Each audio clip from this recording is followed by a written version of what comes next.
Hello everyone, welcome back to my channel. आज हम करेंगे राइबोसोम। राइबोसोम की डिस्कवरी पैलेड नाम के साइंटिस्ट ने की थी, इसलिए इसको पैलेड ग्रैन्यूल भी बोला जाता है। राइबोसोम स्मॉलेस्ट सेल ऑर्गेनेली होती है। ये एक ए मेम्ब्रेनस होती है, ठीक है। Ribosomes are present in both prokaryotic and eukaryotic cell. Prokaryotic में 70 राइबोसोम्स प्रेजेंट होते हैं और यूकैरियोटिक में बोथ प्रेजेंट होते हैं। 70 इन सेमी ऑटोनॉमस ऑर्गेनली, जो हमने लास्ट वीडियो में देखे थे, semi autonomous, and 80 other present होती है, ठीक है। Present in both plant and animal cell. Ribosome को हम ऑर्गेनली विद इन ऑर्गेनली भी बोलते हैं। अब हमारे जो राइबोसोम है वो न्यूक्लिक एसिड और प्रोटीन दोनों के बने होते हैं। न्यूक्लिक एसिड में राइबोसोमल आरएनए होता है और प्रोटीन में राइबोसोमल प्रोटीन और राइबोन्यूक्लियो प्रोटीन होती है। अब हम देखें राइबोसोम के स्ट्रक्चर के बारे में, तो राइबोसोम में 2 सब यूनिट्स होती हैं। एक स्मॉलर सब यूनिट होती है, एक लार्जर सब यूनिट होती है, ठीक है।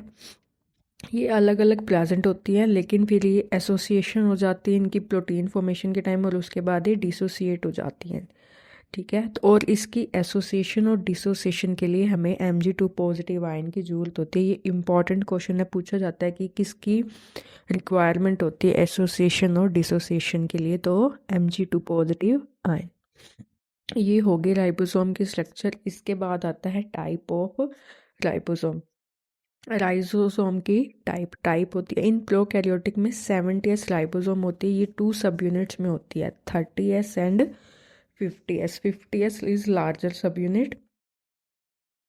30s is further made up of 16s rRNA and 50s is made up of 5s rRNA and 23s rRNA, ठीक है। यूकैरियोटिक में 80s राइबोसोम प्रेजेंट होते हैं।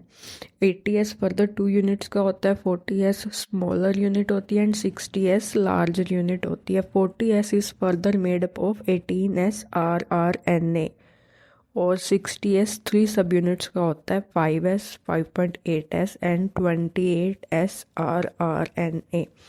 ये आपको एज इट इज़ याद करना है और इसमें वो कोई लॉजिक नहीं लगाना होता कि ऐड हो रहा है या नहीं, ये सिर्फ इसके सब यूनिट्स होती है, एज इट इज़ याद करना होता है।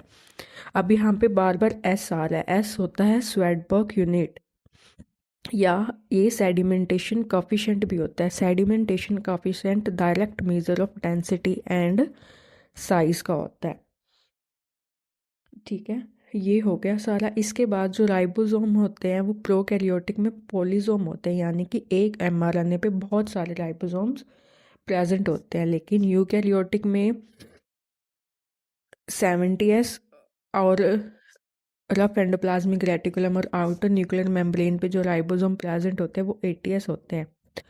यहाँ पे जो राइबोसोम है वो मोनोसोम होता है, एक mRNA पे एक ही राइबोसोम यूनिट वर्क करता है।